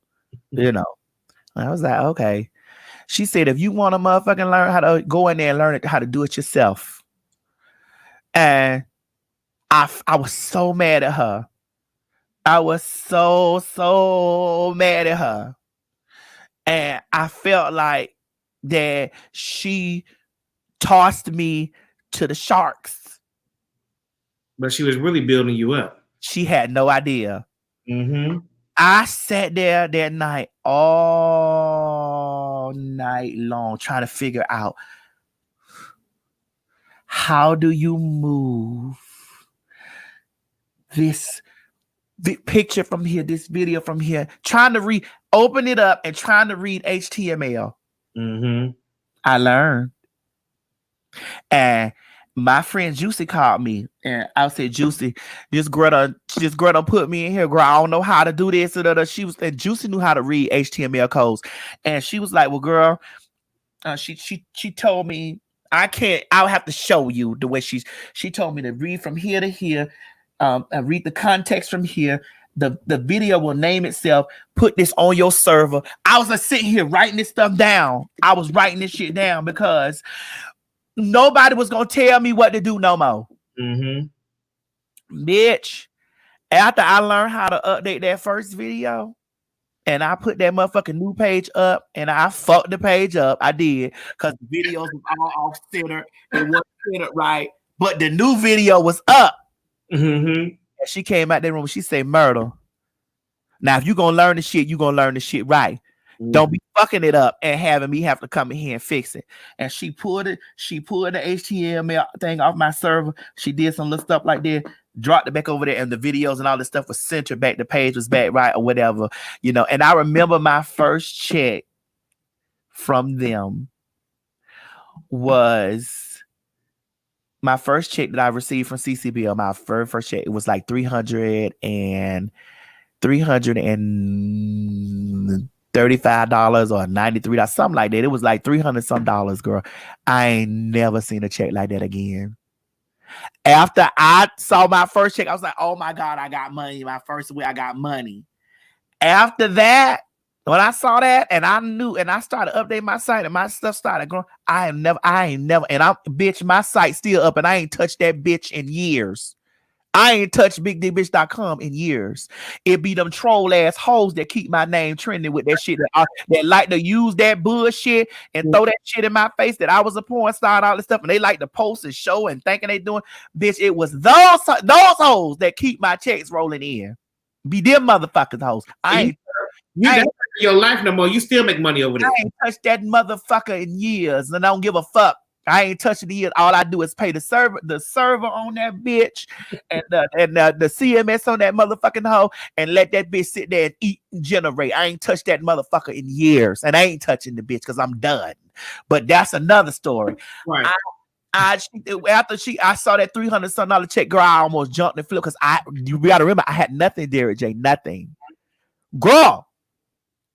When it was all said and done, I kept fidgeting around and this is why I have to speak so candid about that, because that same drive that was in me with that pornographic shit is the same drive that's been in me all the way to now. When y'all motherfuckers saw the Queen's Court dissolve and shake down and tear down and separate and split, and the bitch thought that the Ts Madison was going to crumble and fail, that ain't in my motherfucking ministry at all. Mm-hmm. That ain't in my ministry, boo. I done been fed to the sharks, girl. From out there on the beat, trade done robbed me, damn near killed me. Niggas coming out. If them niggas that came out the trees with those sawed off guns in my face and ain't kill me, you best believe ain't no internet troll gonna motherfucking kill me. Ain't no bitch that leave and separate from me gonna kill me. Ain't no motherfucking shit. Ain't no bitch that get online and talk shit about me. Ain't no motherfucker that leave my camp and go say fuck shit about me. Ain't no motherfucking hoe out there who got their mouth on me, they want to be me. Ain't no motherfucking bitch who is an evil asshole that feel some type of way towards me that's working the darkness against me gonna defeat me, bitch, because I know how to swim through sharks. I know how to do that. And the thing about it, when I sit here, and thank you for having me go back and reminisce on this type of stuff, because while me sitting here reminisce on this, while this had me sitting here reminiscing on this, it makes me think back like I wasn't built to. How Whitney say, I was not built to break. I didn't know my own strength. You listen, I know mine. So when all that stuff went down, and like I saw that check, I was determined. That was my own. I ain't never seen. And we in 2020. I ain't never seen a $300 check. Never again have I seen a $300 check. I remember when my checks used to be so nasty. You know, when I was in it and constantly in it. You know, and this is how we get down to us here. My check used to be so motherfucking evil. You know. Evil bitch. And this is how we got acquainted. I was still online trying to figure out how to promote the site. I stumbled across Vine. I'm fast forwarding now. I stumbled across Vine, and lo and behold, I'm like, wait a minute, what is this? You know? Right. Me and Miss Eve sitting in the room in her bed, you know. In between time, I'm skipping. In between time, when I was making that good money, I got up and went down to the motherfucking Peoples and got my credit together. And when I got my credit together down to the Peoples, I got in my car and drove over and found me a realtor and motherfucking got me a house. I was like, I ain't finna be fucking and sucking and all this stuff, and ain't finna have nowhere where I can put no money into no investment and flip my money and flip my knees when it's time for me to be old and asshole can't work no more. Bitch, I need to be able to have something to grasp on. All my mind always been thinking like that. I went down to the Peoples and got me a motherfucking crib. So anyway, fast forward into that. We got over there. And we started doing the new weed 22 inch. Girl, I didn't know what the hell was gonna happen with that. I didn't know. I was like, what is it, Derek? What is this? before I put the first dirty thing on there, I scrolled through watching it.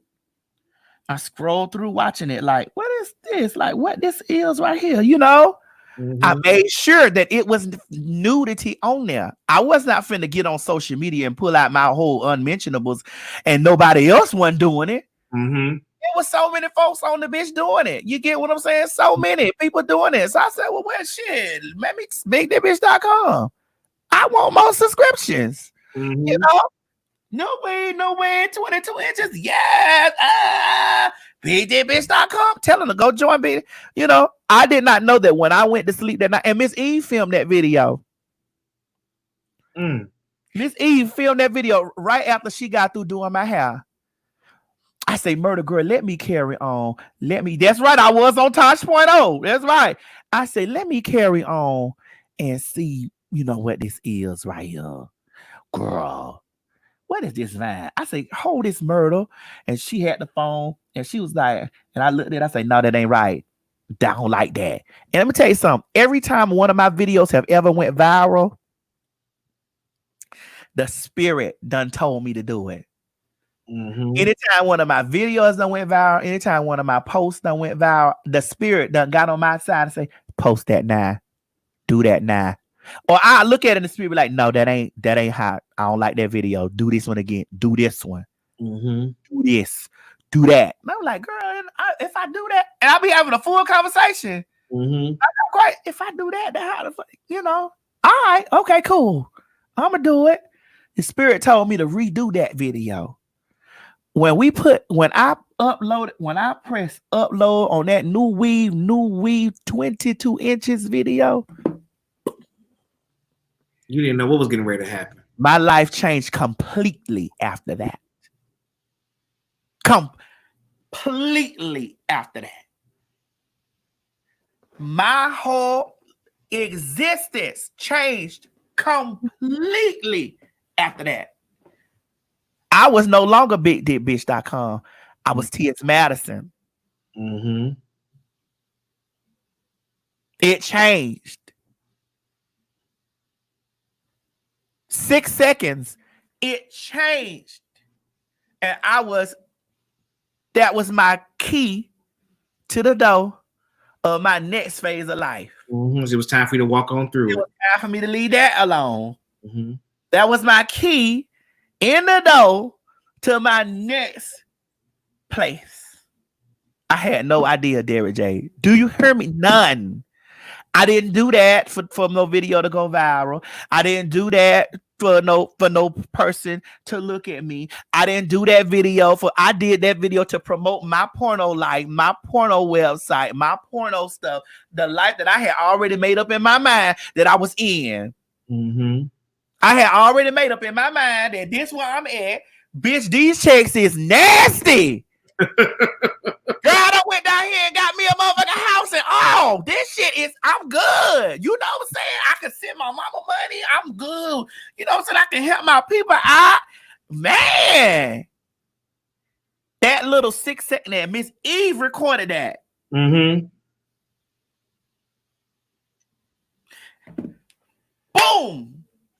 I was no longer BigDickBitch.com after that.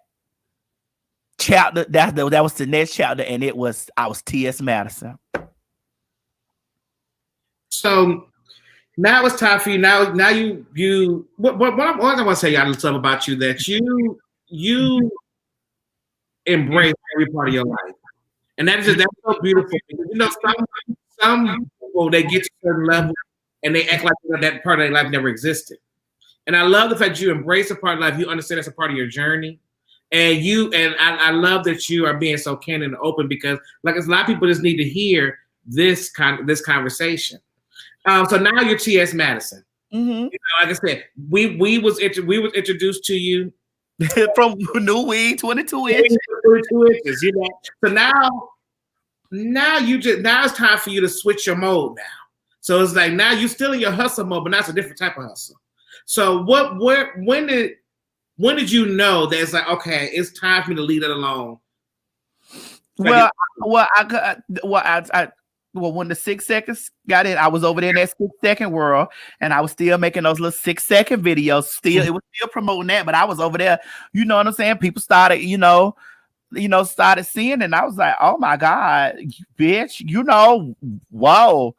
But for me, what really made me put my clothes on and keep my clothes on was the children.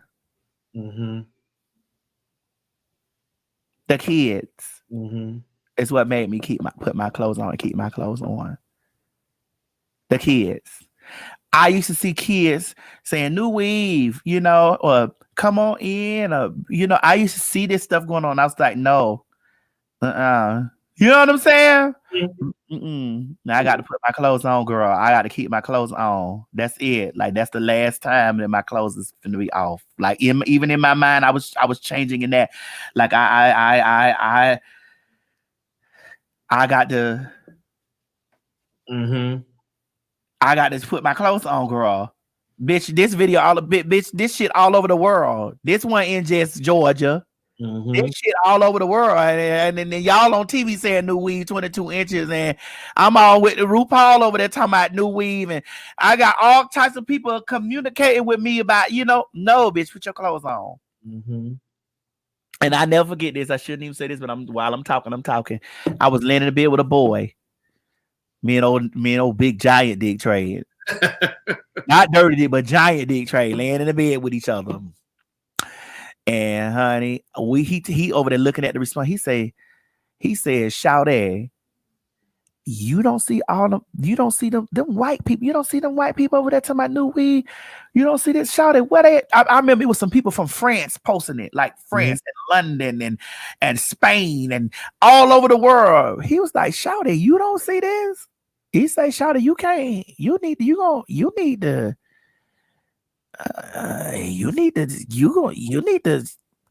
get you some representation. Mm-hmm. You know what I'm saying? It's like, Shawty, you got a lot of shit going on. You ain't got no t-shirts. That mind got to turn it again, didn't it? You ain't got no t-shirts? Well,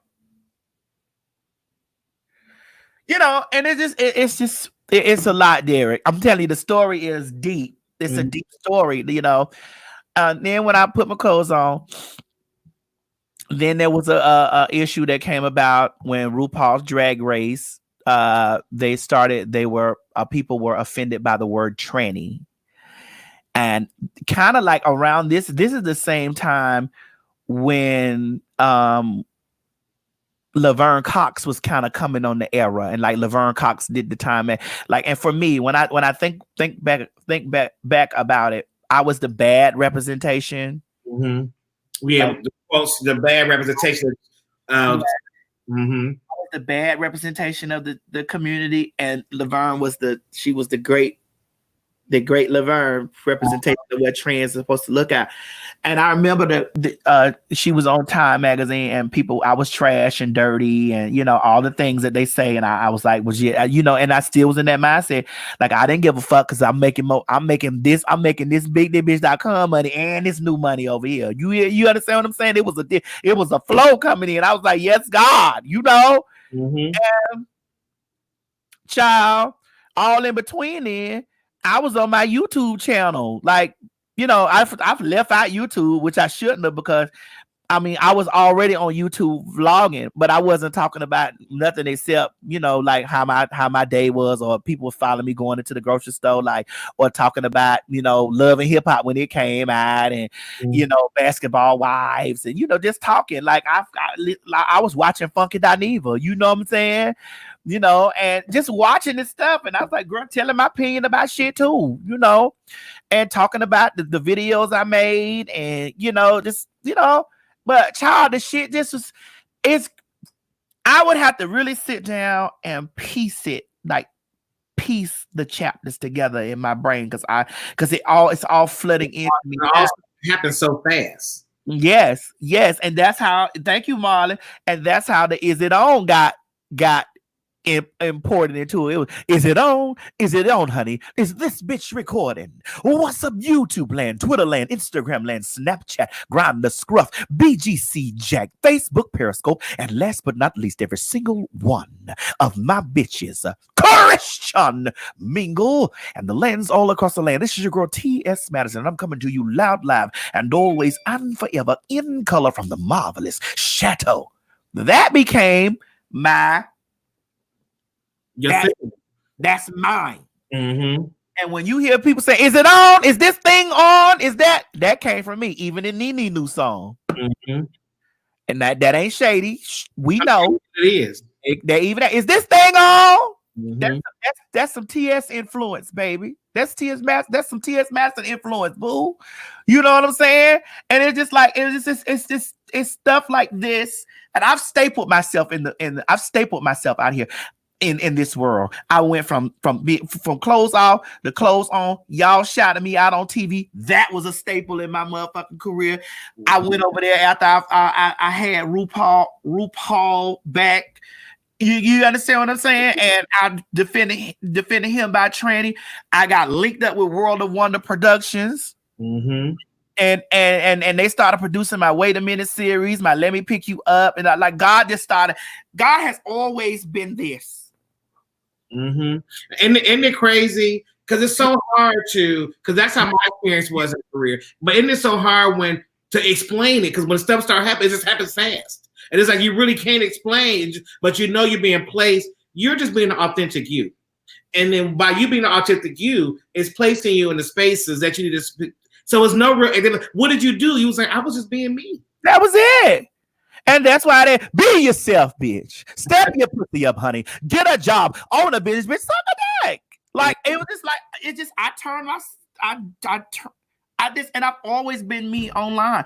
I've always been me. I ain't been nobody else. You get what I'm saying? I've always been me, and it's just like it's even the strategic placement of my former co-host in my life. Mm-hmm. We met at a benefit for breast cancer in 2015, like right before the Pulse shootings happened in Orlando. We met at that, you know what I'm saying? We vibe, you know, and that link up happened. And like I just have to really look at I gotta really sit back sometimes. And I thank you for this interview, Derrick J, because it makes me really reflect back on the page. It's like this. Mm-hmm. And anytime that I'm in a space of doubt on what the next thing is for me, or what the next chapter got for me, or what the next road I got to go down is, stuff like this reminds me where I was. You know how people say, don't never forget where you come from? Bitch, I can't. Because that's my story. And I've embraced my story. I don't try to cover it up. I don't try to hide it. I don't try to nothing. You understand what I'm saying? None of that stuff. None of it. All this stuff. Lee Daniels came into my life. And the show Star came out. And I started doing the Star after show. I got in bed with Fox. And like so much, like so many things, like so much stuff. HBO reached out to me and wanted to do some kind of fucking series on me with some stuff. It didn't go through with HBO because it was some stuff that I didn't really like, and the thing was off, and they put it was just a lot with that. But I was in the like it was just so many amazing things. This was reaching out and happening, you know, for me, you know. And I say this, I shouldn't say this, but I'm gonna say it because I'm just me. It pisses me off when people scream out that I'm a clout chaser, bitch. I didn't chase fame. It found me. It chased me. Bitch, I didn't have nothing and didn't give a fuck about no famous shit. All I wanted was the money. I wanted the money because I didn't have nothing. I wanted to get myself back into a space where I'm good. I wasn't trying to. I ain't nail celebrity that done came in my life. Nail person that's a high name that came in my life. They found me. I didn't chase them. It was an email. It was an inbox. It was a message. It was a, hey, I've been watching you. I've been watching your journey. Mm-hmm. I love that you just free. You just free. Did you ever see your life being here? No.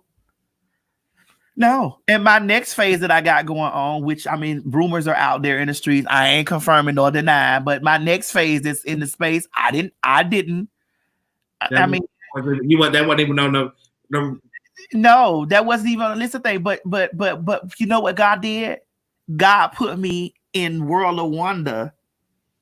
That production company, World of Wonder, who makes RuPaul's Drag. God put me in their hands in 2014. 2014. He put me in their hands. Then Randy Barbato and Fenton. Randy and Fenton and Tom Campbell. He put them 3 white people in my life in 2015. Mm-hmm.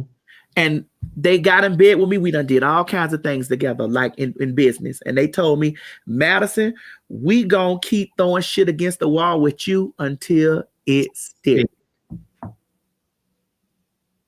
I never gave up. Never. God put World of Wonder in my life. And here we go today with a World of Wonder production, getting ready to shake it up. You understand what I'm saying? He put those people in my life. And this are Louis, 22 inches. My best friend holding my phone over there. Mm-hmm. Who would ever thought? I didn't have no idea, Derek J. I'm telling you, all I was concerned about was making a sale on my website. That was my concern. I ain't know I was gonna get out there and start and mm-hmm. Dog, I can even go a step further. I told this on the story the other day. I was in the house. I filmed World of Wonder. Mm-hmm. Carlos King called me, and World of Wonder called me, and they sent me over there to film this show. I don't know if you remember selling it in the ATL about the real estate. Mm-hmm. They came here. They used my house. I filmed for episode. My episode didn't air. However, it linked me with WeTV. Mm-hmm.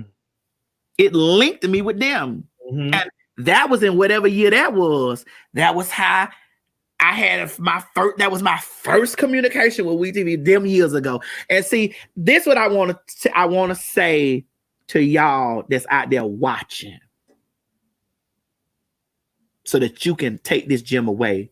You might be putting seeds in the ground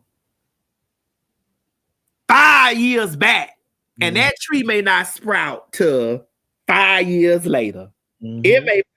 It may be 10 years, 15, 25. And when that tree pop up, baby, that's what it's gonna be. It's gonna be fruitful. That's what it's gonna be. And see, people would think that you popped up overnight. Mm-hmm. Never to know you had been planting seeds in the ground. Them people may not know that those seeds, that you was planting those seeds, but them were seeds. Mm-hmm. Every little video, every controversy, every diss, every opportunity, every time, even if it was small, even when the people's like, she got another YouTube show. Mm-hmm. What's she doing?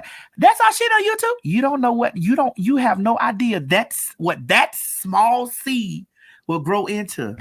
Mm-hmm. And then don't think that because some of the leaves or the limbs fall off the tree, that seed ain't still blooming. Mm-hmm.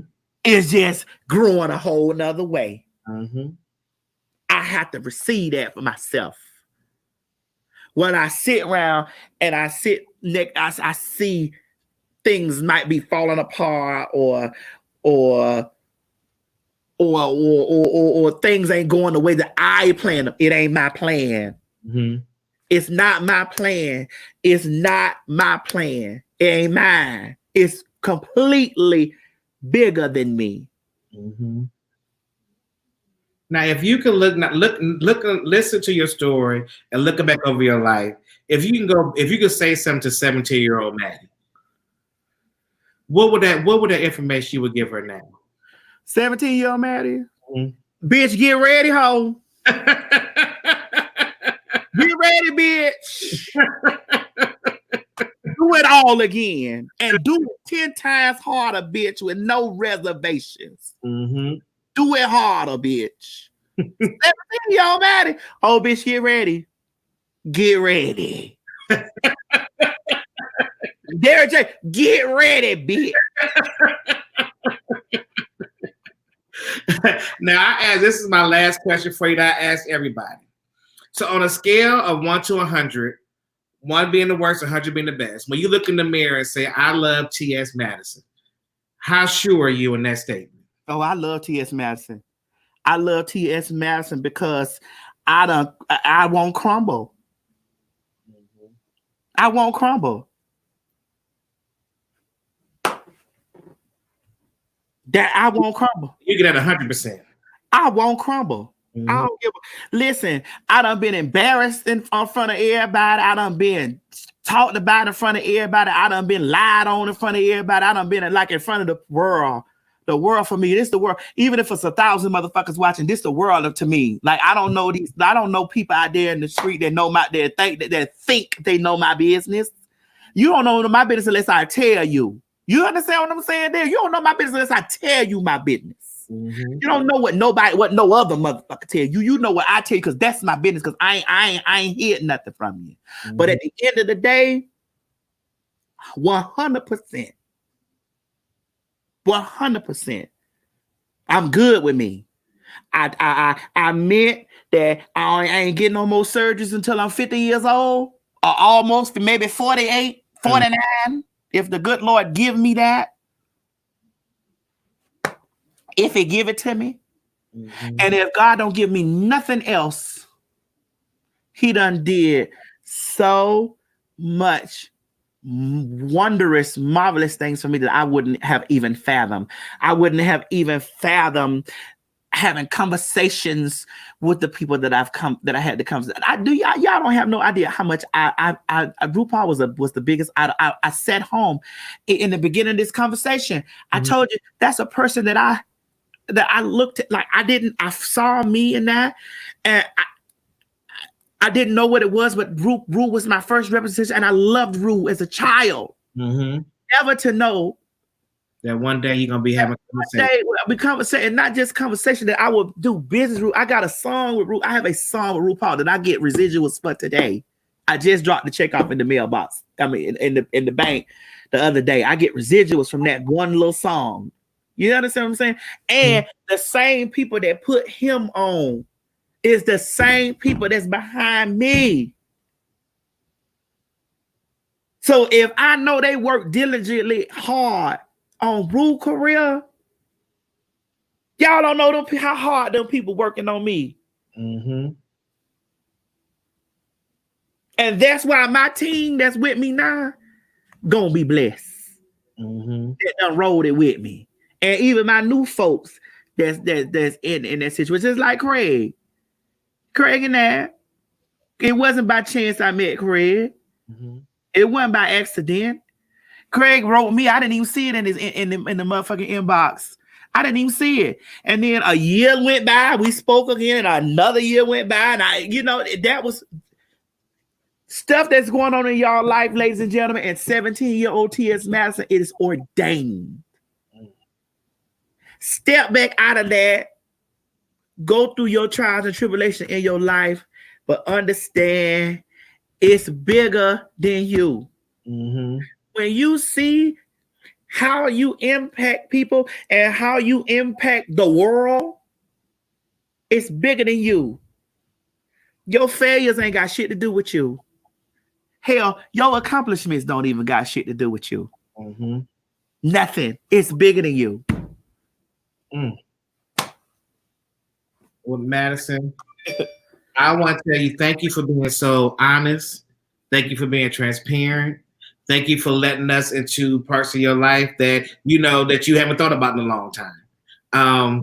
And this story is going to be, this interview, this conversation, this podcast will be amazing something for someone. Like I said, looking in the comments and seeing so many people that got tidbits and pieces from it that they're able to put into their life. So I want to tell you again, thank you so much, Madison. Thank you. Thank you for having me, child. Listen, you took me back down memory lane, honey. You took me back down there, and I had to think about some stuff that I suppressed, that forgot about or moved on from. You know what I'm saying? But thank you for making me. I probably needed this for my spirit from while this Corona going on. You know what I'm saying? Like I'm working and but this shit done got shut down because we working or whatever. This is like, Madison, just sit your ass down. I got this. That was God talking through this, all this. Mm-hmm. Sit down, Madison. I got this. Mm-hmm. You gonna do my assignment. Mm. Thank you, all you guys that was in here with us and listen to this conversation. I will be back with another live. Live. And Madison, you hold on right here, girl. Okay. All right. Thank y'all.